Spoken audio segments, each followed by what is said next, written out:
We are live. Hello, you. It's me, and this is Jamie Mollart, author Hello. of The Zoo, and we're here to talk about his second novel, which has just come out in paperback, Kings of a Dead World, which I read and reviewed on my channel. And if you remember, if you followed me for a while, I freaking loved it. Thought it was absolutely amazing.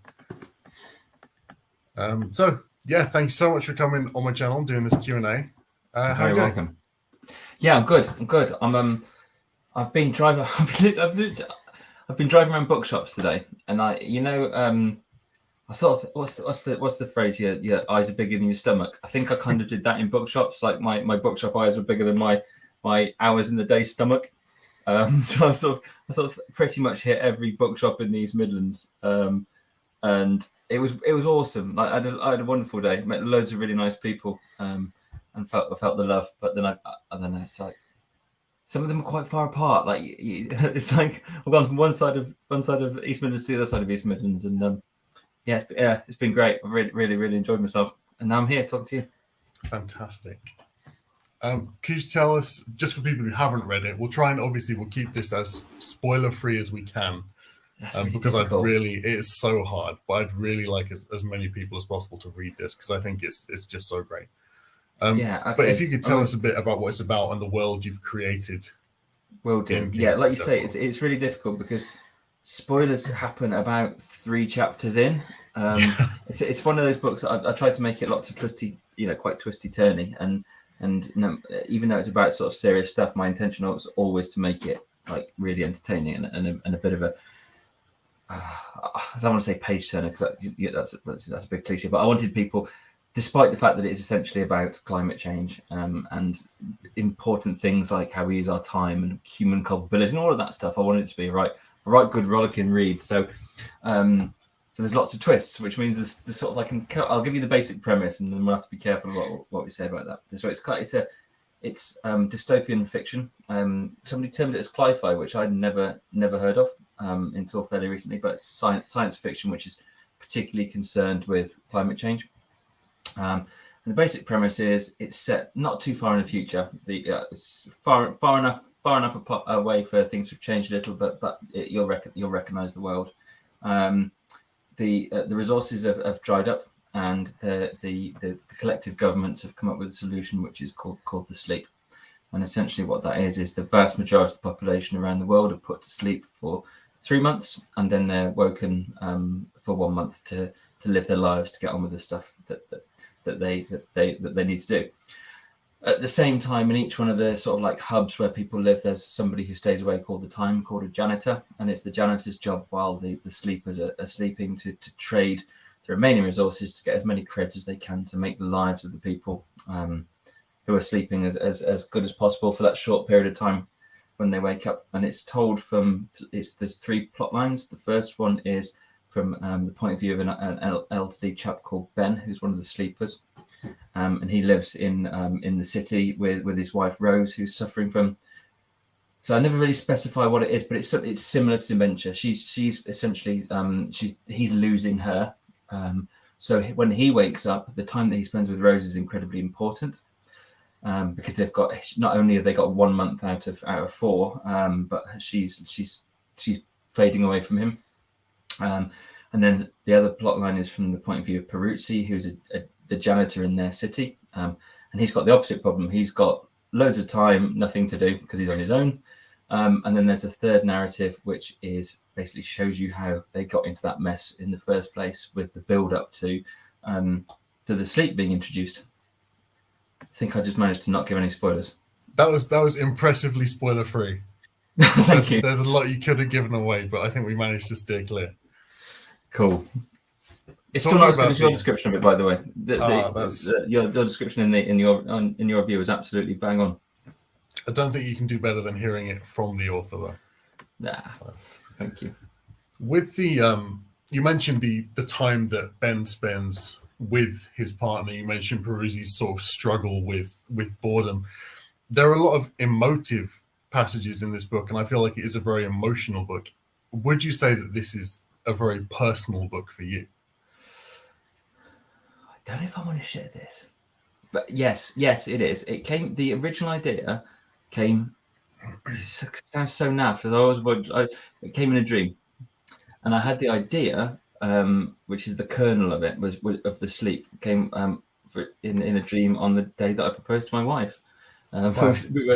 We were staying in a hotel the night, and I think I probably had too much champagne, and then woke up in the morning, told her this idea, and I was like, I just had the craziest dream, and she was like, that's actually surely that's a book, and so 5 years later it was a book, but there's a load of stuff in there that's very personal to me. I think the main themes are very personal. So in my day job I work in advertising. The zoo's about advertising, and this is about sort of like the ultimate, the end point of consumerism, if you know what I mean. And I think it's a contradiction I really struggle with, because essentially my day job is making people buy stuff they don't want to by being clever. Like that's kind of it. And there's a running joke in our house, because my wife's a teacher, she's like that she does good, and then I make the money by being essentially a smart ass. But I struggle with that, because the environment and ecological issues mean a lot to me, and I'm a vegan. Our house is pretty much off grid. We try and do sort of live as with as small a footprint as possible, and yet fundamentally my job is pretty much responsible for consumerism, which is driving climate change. So so that struggle is kind of at the center of it really, and sort of the sort of things that started me thinking about the novel come from kind of like a personal conflict, and I think actually that's possibly what most good sci-fi does, is take the writers, not that I'm saying mine's good sci-fi obviously, is take the writers' personal struggles and preoccupations and put them onto sci-fi. Allows you to put your things that you're concerned about onto sort of like a big picture, big picture framework without any restraints, really. Yeah, I don't feel like this book came across as though it had an agenda, though, which I think is quite important. I'm really pleased about that. Putting a view forward without sounding like you're trying to shove it down somebody's throat. I was really cautious for it not to be a polemic.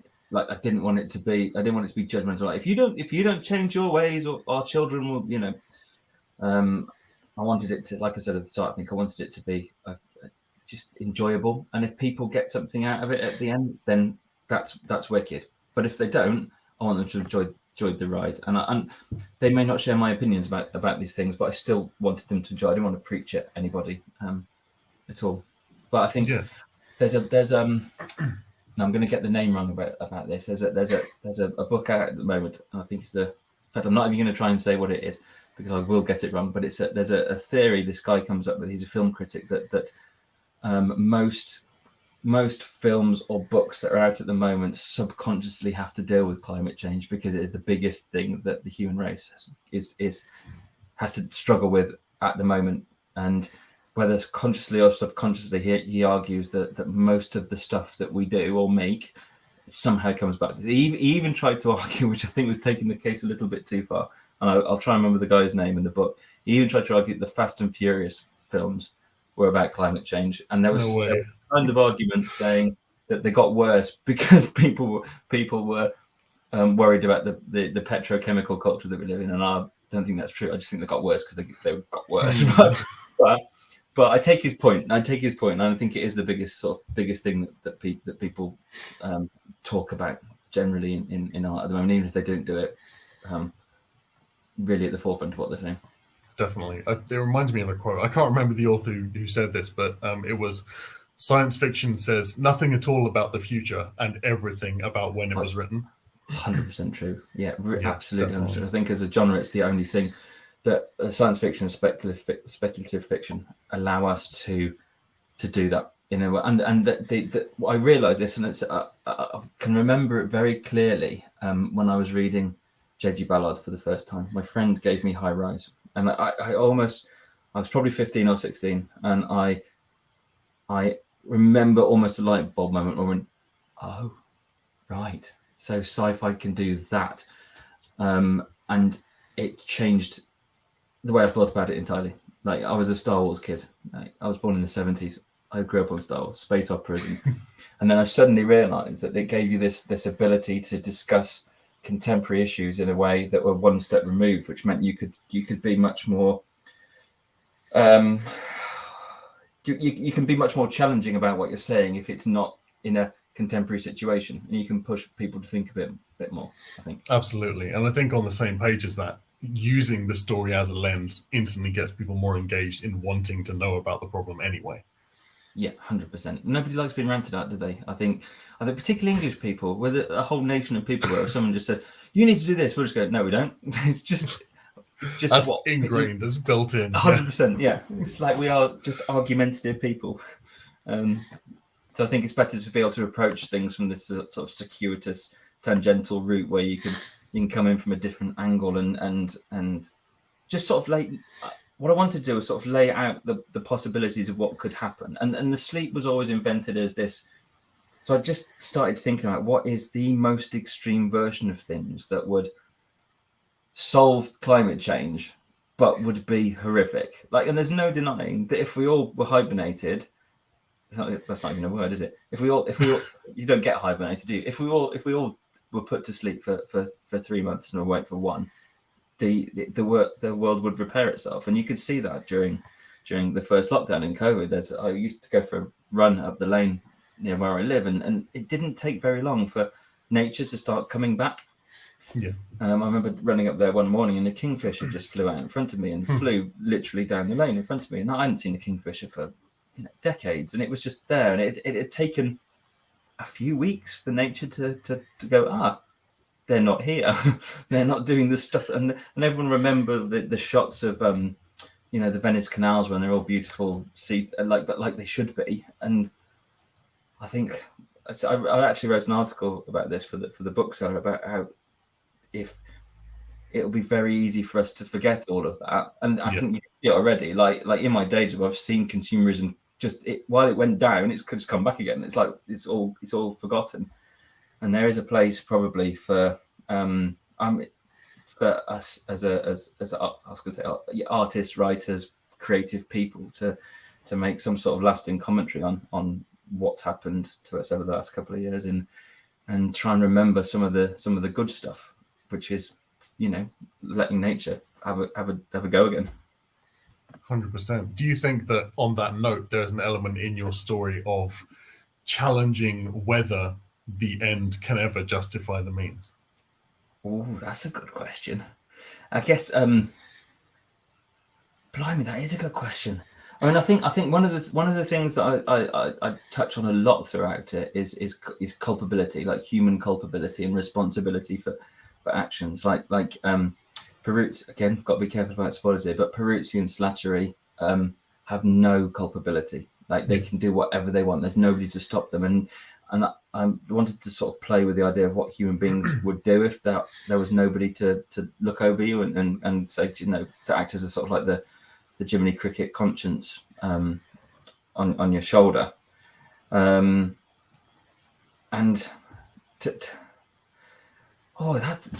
a really good question, because it's not something that and this is why I love doing stuff like this. The first interview I did with somebody, they suggested that the sleep was a metaphor for us sleepwalking towards climate disaster, and I just thought, well, it might be. I didn't intend it. I didn't consciously think it was, but that doesn't mean to say that it isn't. And yeah, I think possibly you're right. But whether I did that intentionally or not is, and actually, I think what's so nice about when your book goes out into the world is that it has context. Like it was written by me on my own in here and in a writer's retreat that I always go to, and it sort of grew, and then I edited it actually during the first lockdown, which was interesting in itself. But as soon as it gets into the world, people have opinions on it, and people put their own experiences onto it, and it becomes a dialogue rather than some bald middle-aged bloke sitting in a shed. I actually think I just avoided your question quite cleverly, didn't I? No, that's at all. Not at all. I think that what you said about the culpability, that's like totally just summed up even in the title of the book. With Peruzzi and Slattery. Actually the title of the book probably does say what you say about the means justifying the end, because we are on God, this is sort of big picture stuff, isn't it? But human beings will end up like the masters of a dead thing, and we can pat ourselves on the back about all our technical advances and Elon Musk can fly off to Mars and all of that stuff. But if we're living on like a crusty husk with nothing left, then it means nothing. So there is, I don't know. You're sort of getting into conspiracy theories when you talk about and the ends justifying the means, aren't you? But yeah, it's that's really interesting. I think I might reread it with that in mind. With given that it is so heavily dystopian, and dystopia so heavily focuses on injustice and suffering, would you say that all dystopia writers harbor an element of pessimism? Oh, okay. See, I don't think I'm intrinsically a very pessimistic person. I think I'm quite an optimistic person. I think, and actually, I never, as I was writing it, I didn't have the term dystopia in my head. Like I wasn't. I was just exploring an idea, and that idea was a situation extrapolated out from where we are now to its its end result. I think like you say, sci-fi is a reflection of the time it's written in, and dystopia always flourishes around disaster. Yeah, there was a lot of dystopia came out around the First World War, same around the Second World War, same around the Spanish flu. When we went into lockdown, people are mental for this, but people started watching what's the Steven Soderbergh disaster movie? Is it Contagion? Where basically a virus takes effectively the same thing that was happening to us. Handmaid's Tale rocketed to the top of the charts at the same time, and it's just I think dystopia is so it's the opposite of utopia, isn't it? Ironically enough, utopia was as a term was invented by Thomas More hundreds of years ago. Dystopia was invented fairly recently by a politician whose name I can't remember, and I think it was in sort of the 1800s as the counterpart to utopia. So we had to have utopia and the positivity before we could have the negative mirror of it.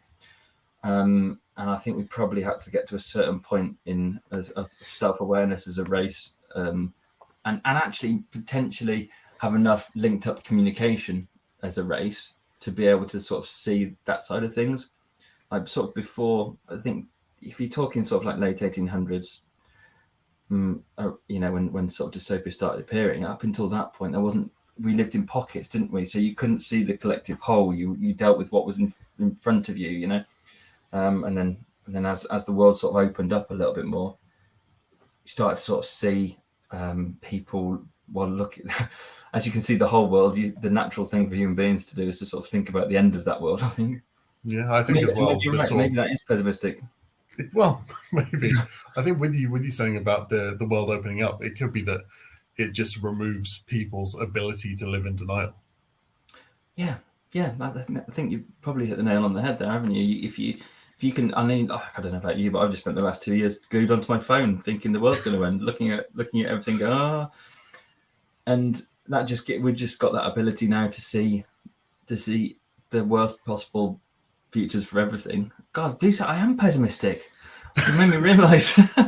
Oh no, I'm really sorry. deeply analyse myself and realise that I'm a very pessimistic person. I just think dystopia fundamentally reflects the time we live in, and we live in a time where we are aware, probably more than we ever have been, of war, of famine, of disease, of stuff that can affect us, and probably equally we live in we do live in the most advanced version of ourselves. Technology's doubling quicker and quicker and quicker and quicker. So it's a much higher risk game, isn't it? There's a lot more to lose. The scary disconnect.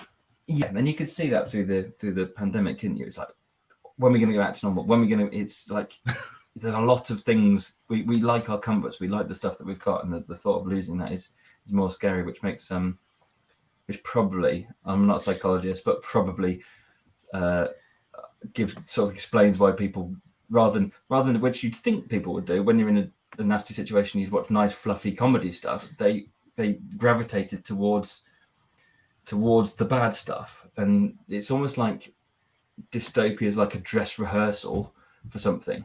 Like and often yeah, God, I am pessimistic, but often what dystopia doesn't tend to do is show you how you got there. Yeah, that's actually something I was going to say about your book. I've never seen in dystopia before somebody showcased before the thing happened. It doesn't happen. It's not something I read at all. No, I don't know. What made you make the choice to do that? That was just interesting to me. I think what you normally see is either the minute it happens, like Skynet goes online, whatever, and then you see the immediate aftermath, or you see a little bit afterwards, and it's what happened, or like the road where it's just mentioned that something happened, but it doesn't say what it is. I thought, you know what, that's actually interesting. Like, I'd like to know how it got here, and I wrote the three threads entirely separately. I finished one, started the next one, finished that one, then wrote the other one. So I wrote the before last. It was kind of like do you know what, I would like to explore how we got to this point. So I just did it. I think that's a question people have a lot when they read dystopia, is like, how could we have allowed this to happen? Yeah, and what I wanted to show is that it was quite a small step, and it's and it was I wanted it to be, you sort of see this, you could see this with Trump. I don't want to get overtly political, but you could sort of see, when his followers stormed the Capitol, and they were it's like, how did you? It was quite easy to get from a president to people wearing horned hats in the building attacking police people, and it didn't take long. Like, it was a relatively small amount of time, and there's sort of like the savage is not that far down, and I wanted and now I'm going to paraphrase something horribly, so I've got to be careful, but it's not the doing of the wrong, it's the not stopping it that's the problem. And I sort of was quite interested to sort of explore the idea of how it got from relative normality to something quite bad in quite a short space of time, and how as a society we would allow the sleep to happen. And at the time I was like, I'm a bit worried that this is going to be a little bit too far-fetched. Like, people are just going to think it's crazy and that it's too far-fetched. And then I was editing it, I was like, collectively we've decided that we're all going to stay in our houses and we're going to go out for 1 hour a day, and we're all right with that. And I know it's an entirely different circumstance, but it's sort of just while I was editing, I thought, actually, it's not that far-fetched, and it is, while it's an extreme version of events, it's possible. I hope it doesn't happen, frankly. Do you think COVID had a big effect on the process of this book seeing the light of day? It was written before COVID. I finished it before COVID, and it was sold to my publisher before COVID, and it was due to be published. The publication got pushed back because of COVID. Oh, right. So I actually ended up doing the editing through 2020. But COVID itself had no influence on the script at all. It just sort of gave me some weird moments while I was editing scenes of empty streets, and then going for my walk and going, just spookily good time. It's like, have I predicted the future? And if I have, I'm going to start thinking about nice things. Although Max has pointed out and made me realise that I'm actually pessimistic. With the climate of sci-fi, I think, has changed a lot, especially in the last 30, 40 years. And I think that a lot now has more to do with exploration of social themes, exploration of environmental themes. What do you consider more important world build, characters, or story, and why? Oh my gosh. Okay, so world build terrifies me. It's a big responsibility and it's difficult. I believe in characters to me are really important. I'm generally, I don't know if you know the old plotter and pantster thing from Yes. might be yeah. So for anyone who doesn't know, plotters are people who extensively plan out their novels, like scene by scene by scene. Pantsers are people who make it up as they go along. Neither are right or wrong. It's just different. It's just a different sort of writing. And I'm somewhere between the two. So I like to keep my plots quite loose. Like I have in my head what I want to happen and how that I need to get there, but I'll let the characters get me there to a degree. And I think characters are. It's if you just put characters into a plot and don't make them interesting or have their own life or serve a purpose outside of the plot, people just don't believe in them. And fundamentally, I wanted to write a book that had no good guys. The characters are heroes. They're all flawed in one way or another to varying degrees, and that's the sort of character that I find interesting. And I wanted them all to have to people to care about them, but not necessarily like them, if you know what I mean. And in order to do that, you need to make them interesting and fully rounded, and have character traits that we can recognise in ourselves, and to. But at the same time, like I said, I wanted it to have a good old plot. So, and somebody, one of the other authors on our publishers, said, "Oh, it's a really complicated plot, isn't it?" And I think it is, but it wasn't. I did plan it. I did have a spreadsheet because I'm a geek. I knew that the thing that I planned quite meticulously was the timing of things. Right. Again, not wanting to give stuff away, but getting the timings right was really important. So I had a spreadsheet of dates and times and what was happening at various points. But it was and I knew I had to hit certain things.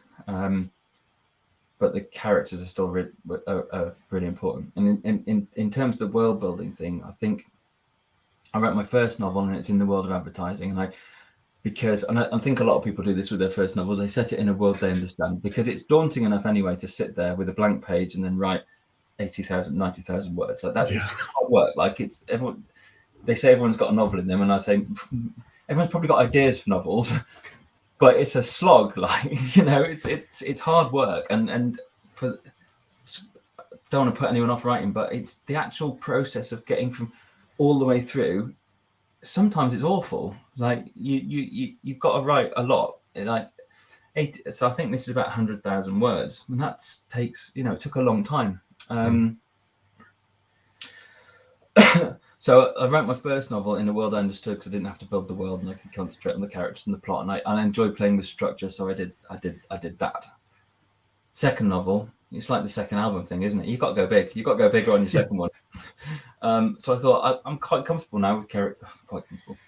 I'm more comfortable with characters, and I'm more comfortable with plotting. So I'm gonna do some world building as well. But I still needed prompts. Like somewhere on Pinterest, there's a Pinterest board with pictures. I'll dig it out actually, because it's looking back, I've stuck to it quite rigidly. There's shots of Peruzzi, there's photos that I imagine to be Peruzzi's house. There's again, got to be careful what I say, but there's shots of the city before and after. There's shots of riots and stuff, and I just kind of had this visual. I've got quite a big screen, and I had that there while I was writing. And I used music. There's a Spotify playlist as well of. Can you see my cat outside? See something wandering around in the shadows. Yeah. There's a Spotify playlist which I used of music that is either in the book or I was listening to while I was writing it to sort of create mood and stuff. So yeah, I think that's a long way of saying all of them are important. Yeah. Great answer. Great answer. Oh, thank you. I think as a genre, sci-fi is a lot to do with world building. Like it's the big thing. You're setting a book in a world that doesn't exist. So it's got to be watertight. And the first draft of this was way bigger. Like the first draft was 200-something thousand words. So really? It was big.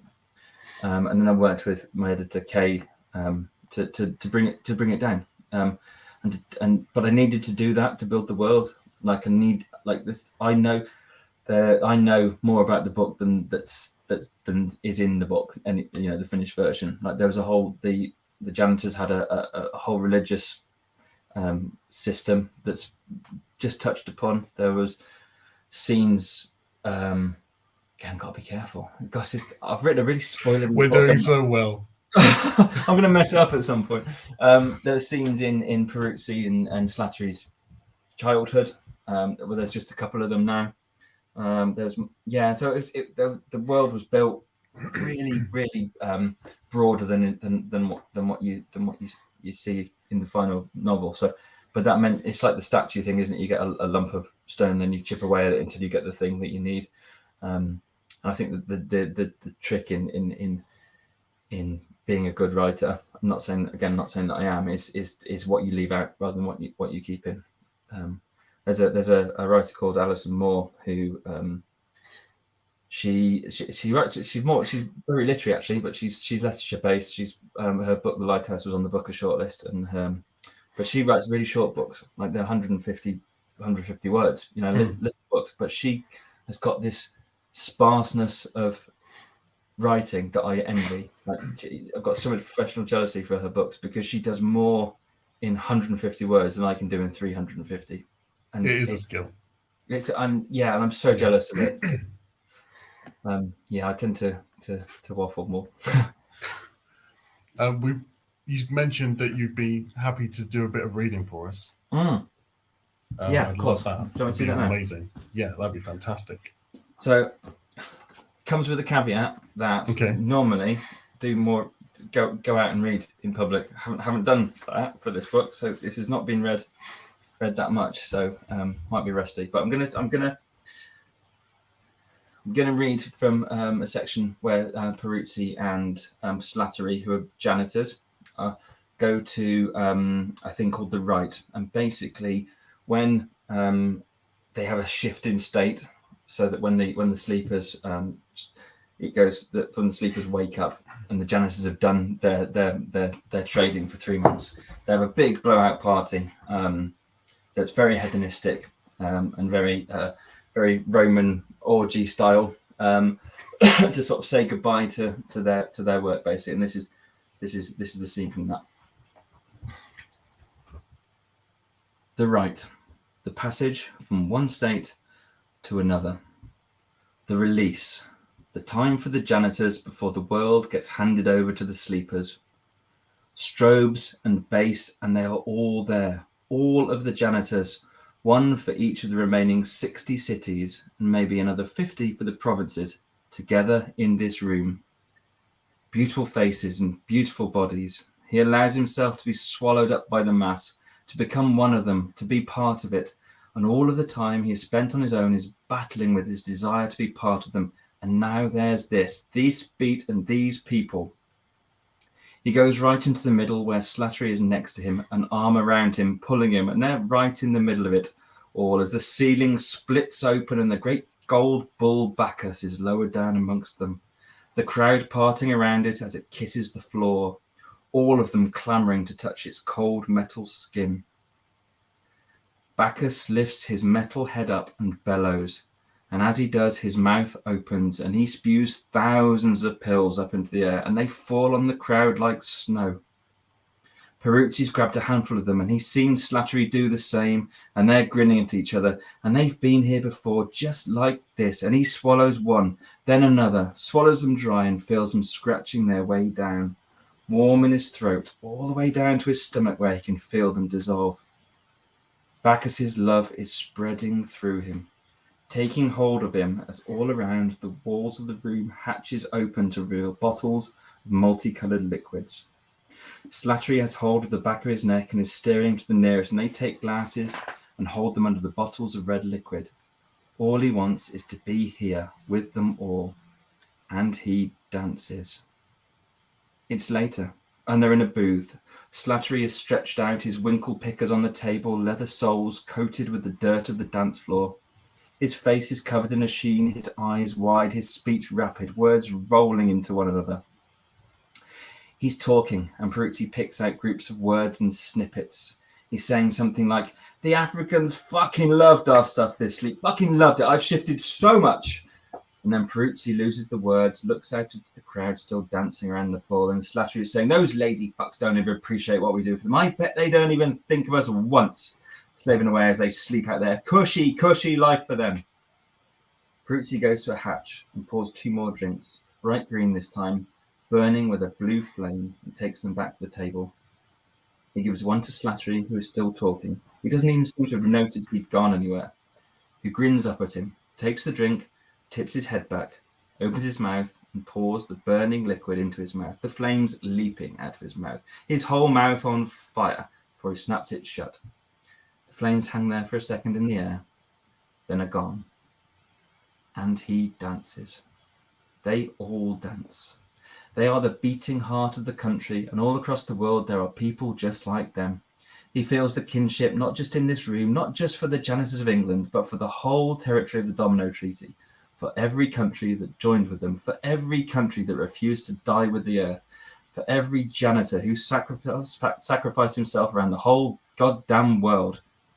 He sees them all around him, threads of energy linking the whole world together. These lions, these fucking heroes, all about him, and he is proud, so proud of what he is, of what they all are, and what they can do. These magnificent human beings, the pinnacle of it all, the top of the fucking pyramid, the top 1%.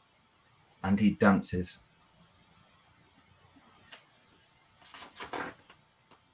Slattery has moved on. Is asking him something barely audible. He leans closer, cups his ear with a hand to indicate he can't hear. Slattery puts his mouth closer, and as he talks, Peruzzi can feel the spit hit his earlobe. "Want to see something cool?" Peruzzi shrugs, mouth, "Okay." And Slattery cocks his head at the corner of the room. "Meet me over there in 5 minutes." And with that, he too is swallowed by the dancer. Peruzzi checks his watch, marks the time, and sips his drink. He can feel the tablet fading in him now, so he reaches into his pocket, pulls out another, and swallows it, washes it down with the liquor. He checks his Rolex. 4 minutes have passed. He watches the second hand sweep a full circle and then forces his way through the dancers on the floor to the place Slattery indicated. Slattery appears, taps on the shoulder, mouths, "Follow me." He pulls aside a drape and slides into the gap. Peruzzi glances around the room, but no one's watching. No one cares. So he slips into the space behind the curtain, through the open doorway there, and joins Slattery at the bottom of a metal staircase. He hears the door click shut behind him, and instantly the music just becomes a dull, repetitive whomp. "You ready for this?" Slattery asks, his face all boyish excitement, eyes just pupils. "I'm not sure what this is, but okay, yes." "Good man. It's a bit of a climb," says Slattery, taking the first 3 steps as a leap. His shoes clang on the metal, and then he's off, climbing, fluid and natural. As Peruzzi follows, the tablet starts to wrap itself around him, and he has to grip the railing to keep himself steady in the ascent. He focuses on the wall in front of him, and into the brick someone has scratched. "In Xanadu did Kubla Khan a stately pleasure dome decree, where Alf the sacred river ran through caverns measureless to man, down to a sunless sea." His breath is laboured and his skin prickling. He has to pause, take stock of himself. He looks down the flight of stairs, black metal in the shaft, crossing back and forth on itself to fill the space. He clears his throat and spits the phlegm back down the way they came, listens for a landing that never comes. "Just wait for this," says Slattery, pushing down on the latch of the door. "Just you fucking wait." Then they both step out into the world beyond the compound. Oh, amazing. Warned of the swearing, shouldn't I? Apology after the fact. That's fine. I'm sure they'll forgive us. Yeah. Thank you. Yeah, that was really lovely. Thank you for doing that. You're welcome. So in terms of changes since your first draft, would you say that length and cutting bits out is the only way it's changed? What would you say is the biggest change? So I absolutely love the editing process. It's to me, I think the two best bits of writing are the ideation at the start, and I take a long time to put anything on page. Like I live with the story for a long time. I've nearly finished my next novel, and already I've got the one after bubbling, and it's just starting to brew up. I'm starting to get excited about it. There's some Awesome. I'm starting to read around the subject, and starting to sort of like watch films that I think are a little bit related. So I live with it for a while before I do anything at all. Then there's the writing, which is arduous. Like it's hard work. You just have to put miles in, basically. It's to get from there to there, and then you finish it, and you send it to your editor, and then you work with them to make it better. And it's such a pleasure. Like, I know some writers don't like it, but and I've got a good. I just trust Kay implicitly. Like she just gets what I'm trying to do, and anything that she says. In fact, I don't think there wasn't a single suggestion she made that I fundamentally disagreed with. It's such a privilege that somebody who is unrelated to the writing process in itself comes to you with all their experience and goes, I'm going to work with you to make that the best possible version of your book, which is awesome. And I think so we changed, we made it shorter. Every writer's got writing foibles. Apparently I use comma splice a lot, which is basically where you use a comma instead of a semicolon. She told me off about that a lot. So there's some grammatical stuff in there. But a lot of it's about pacing, turning a character up, turning a character down, looking at motivation, just making sure that they act. Not rationally is the wrong word, but in a way that's true to them as a character. Right. So there's a lot of that. You have a lot of conversation about would he do that? Like, we happy with him doing that? And then she made me took out my favorite bit. I wrote this scene that I absolutely loved, and yeah, she made me take it out. But I've got it. I've kept it intact. But it was nothing in this book drastically changed aside from some structural stuff. We moved again. I've got to be careful. We moved. No, I can't. That's fine. We'll skip it. I can't say it. Whereas in my first book, The Zoo, where both my agent Leslie and I knew there was something wrong with the ending, and we couldn't put our finger on it. And we sent it to Moira, who's the editorial director of Sandstone, and she went, "Oh, you need to do that with the ending." We both went, "Oh, yeah." Well, that was obvious. Like. And that's yeah. I just think it's. I know writers who struggle with it because it's their baby, and it's that phrase killing your darlings. But I loved the process. I thought it was excellent, and I think some of it. Okay, well, we actually did a talk for Nottingham Writers Studio where we both talked about the editing of the novel, and she's got a really nice process. I'm quite a process-driven person. She's got a nice process where just the way she does things, I find quite easy. So yeah, it was just a case of whittling. I think like smoothing stuff off. She's probably sitting there going, "I told you to take no, there was that really important bit that I made you change," but I can't think of anything too drastic. Is there any advice you'd give to aspiring writers? Oh, there's loads. There's loads of stuff. So it's a bit of, I've written a couple of articles for the Writers and Artists Yearbook. I wrote one when The Zoo came out, of things I learned when I was getting published, and one when this came out about things I learned from publishing my second novel. And I think when you've not been published and you're trying to get published, it feels like the whole world is against you. Like, agents are there to stop you getting to publishers. Publishers are there to stop you to get into readers. And I was a member, still am actually a member of a writing forum called Litopia, and I do a podcast with them every 6 weeks or so. And the guy who runs that, Peter Cox, is a literary agent, and he made me reassess how it works. Like he he made me understand that when you're a writer and you send something into an agent or a publisher, they are not rejecting you. They're not saying you can't write. They're not saying you're a bad writer or a bad person. What they're saying is, for certainly an agent, is I don't see how I as a person can sell this book on. And that kind of clicked with me. And I realized at that point that while writing itself is a creative process, if you want to be a writer, you need to understand it's also a commercial process. And that's quite difficult to reconcile, when because it is such a personal creative process that then you have to commoditize yourself and consider your book as a product, and that's difficult. Then the other thing I'd say to people if they want to write is just write. It sounds obvious, but you have to write. Like, if you don't write anything, you're not going to get a book. And don't be precious. Like, I personally, I will write a big fat first draft, the vast majority of which is rubbish, and I don't go back on it while I'm writing it. Just get it out. Like, it's much easier to hone than it is to write. So just spill it all out and don't get precious about it, and just be religious about it. If you work best where you write 500 words a day, write 500 words a day. If it works best when you binge write, but just get it out. The other thing is, writing is a craft, and there are rules. A lot of writers hate the fact that there are rules, but there are rules. Learn them, and then if you want to ignore them, that's cool. But you got to learn them first. So learn what show free tell means.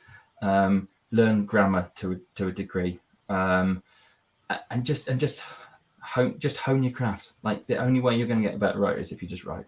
Like, I before the Zoo got published, I'd written sort of three novels before that, but I daren't look back at them. They're probably horrendous. But the only way you ever going to get any better at anything is just to keep doing it and learn to love it. Just pick yourself up, and if someone says no, keep going. Someone somewhere will love what you're doing, and the trick is to find them, and that takes tenacity and a bit of I was going to say thick-skinnedness, but I don't think that's even a word, is it? But you know what I mean. It's just keep going, and it's all worth it. Like, there is nothing better than holding your book in your hand. Like, it's just awesome. Like, I've been around shops today and seen my book on tables in Waterstones, and it's amazing. It's such an awesome feeling. Like, it, and all of the time that I spent writing, and all the rejection letters I had, and all of that stuff, it's so worth it. It's wonderful. So yeah, just do it. That's a lot of advice, sort of in one jumbled. It's thing, good. That sounded so great. Just as a last question, an interesting one that I'd really be interested in hearing the answer to. I'm sure a lot of other people would as well. What would you say to people who might generally steer away from sci-fi because it's sci-fi, or feel that sci-fi is maybe inaccessible or not for them? Those are comments that I hear a lot. What would you say in response to that? So I'm guilty of this myself, right? I think we were talking the other day. I've got 3 phases of sci-fi in my life, and there was the Star Wars phase. I was born in '76, so I grew up on Star Wars. I did nothing but watch Star Wars for my mum and dad will probably attest, for the first 10 years of my life. It was everything. All I cared about was Star Wars. Still do to quite a large degree, to be honest. As you can see Darth Vader behind me. And then when I was early teens, my Uncle Tony gave me this box of books. We went to see them. He gave me this box of books which had the classics in it: Ray Bradbury, Arthur C. Clarke, Asimov. All of the classics, and I just, it was it in my head now, that box was enormous. It probably had like 20 books now. I don't know, but and I went that kept me going for a long period of time. And then as I mentioned earlier, I discovered J.G. Ballard, and that changed what I thought sci-fi was. And then for a long time I didn't read any, and I had this innate ridiculous snobbery of it's genre fiction, and I don't do genre fiction. I read literary, and it's beneath me, and it's just nonsense. Like, some of the most intelligent thoughtful, thought-provoking, exciting, ideas-driven fiction exists in sci-fi, and genre fiction generally. Frankly, there's an author I love called Belinda Bauer, and she writes crime novels, and I will buy every single book that she releases because they are perfect. It's like her books are like hot chocolate. They're so smooth, so well crafted that I just know I'm going to read it. I'm going to love it. And I used to refer to it as my guilty pleasure, which is nonsense. Like, that's what nonsense is that? This is really, again, a long way of answering your question. I think it's sci-fi. The reason sci-fi feels sometimes as if it excludes people, I think, is because it has its own language. It has tropes that exist within it and don't exist anywhere else. It's got in-jokes, and it inspires like a tribal feeling, which can feel quite exclusive, and that it's difficult to get into. But none of that stops you picking a book up. Like, reading is a solitary activity, and books, while they exist in the context of things, like your experience of reading it doesn't have anything to do with all of that other stuff. So if you think I'm going to struggle getting to sci-fi because I don't like all of that stuff, it doesn't actually matter. And it's such a broad and rich genre that is multiple genres piled on top of each other, that there will always be part of it that you will find interesting depending on what you like or don't like, I think. And yeah, don't be a snob. Just try it out. And it might be you love space operas, or it might be that you love proper speculative side of things, or it might be that you like more fantasy orientated, or it might be that you love big balletic series, or it might be that you just like things like The Road, which are really dense and draining, and the literary end of things. But I think to think of it as one encompassing whole is limiting, because it's really rich and you can dip in and out of it. Absolutely, 100%. Yeah, totally, 100% agree. Yeah. There's so many exciting books that have come out in science fiction over the last couple. Like, if I was like, so I'm I don't know if you know, I'm going to say her name wrong, it's so rude. Alia Whiteley. She's written a book recently called Skyward In, which is awesome. Yeah. Like, it's just awesome. I'd recommend anyone go and read that. It's such a good book. It's such a good book. And yes, it's sci-fi. And yes, it's got aliens. And yes, it's about planets and wars between planets and stuff. But it's done on such a. I think Ballard does this really well, of taking massive ideas that encompass huge things and put them down on a really personal level. Like, even The Drowned World, which is one of my favorites, which again is about climate change. It's about 4 characters, really, in a very small space, and he just gets right down into the personal, and that's what Skyward In's like. Yeah, I think there's a lot of exciting sci-fi out at the moment. People are really doing, and it's getting a lot more attention than it has for a long time. I think people more mainstream attention, and that can only be a good thing, I think. Yeah, 100%, definitely agree. Would you like to talk about your sexy green books? I would like to talk about my sexy green books. So so proud of that. Love a sprayed edge. Spredge, apparently. Spredge. Someone told me. So I think the cover. I'm so proud of this cover. And Heike, who did it, just nailed it for me. I think when I was writing this, I was watching a lot of 70s and 80s sci-fi. And there's a lot of Easter eggs in here, which again is a sci-fi thing in there. It's like there's little knowing nods. So if you get it, you go, right. Tip my hat to you. I got that. Yep, we know. So I wanted a very sort of like that was the tone I was trying to get, like this 70s, like Amiga Man and sort of into the 80s, like Escape from New York and The Running Man and all, like the classic sci-fis. And then she came back with this, and I was like, that looks like a 70s sci-fi poster. just nailed it. Just absolutely nailed it. And then got the foil block on it. I don't know if you can see that, but it's really lovely and shiny. Very shiny. Beautiful foil block. And then when the paperback came out, Soundstone, my publishers, managed to get an exclusive edition that is only available in Waterstones. Obviously, you can buy the paperback from elsewhere, but it doesn't have this, which this is only available in Waterstones. So you can, and they've got this exclusive edition. I don't think there's a huge amount of them. They will not last forever. Get yourself down there. Yeah, but I'm just seeing this in a store today in a little pile on the table. It just looks so cool with that lime green edge showing outwards.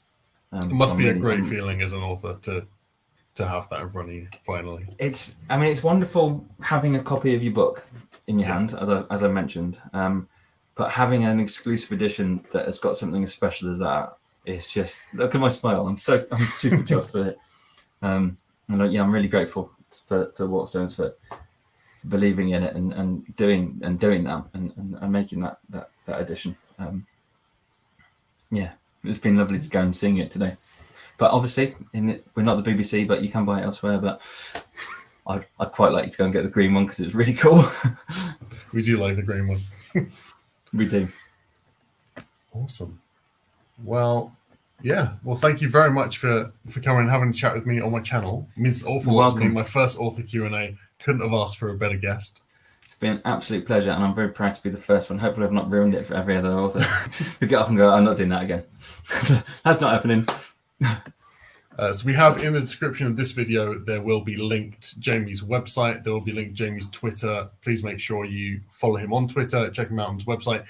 Get yourself down to a bookstore, get any copy, but get the green one, but get any copy, of Kings of the Dead World. Read it. Cannot recommend it enough. It's a hard 5 stars from me. You check out my review that I've written on Goodreads for that as well, and the review on my channel. But yeah, Jamie, thank you so much. It's been fantastic to have you.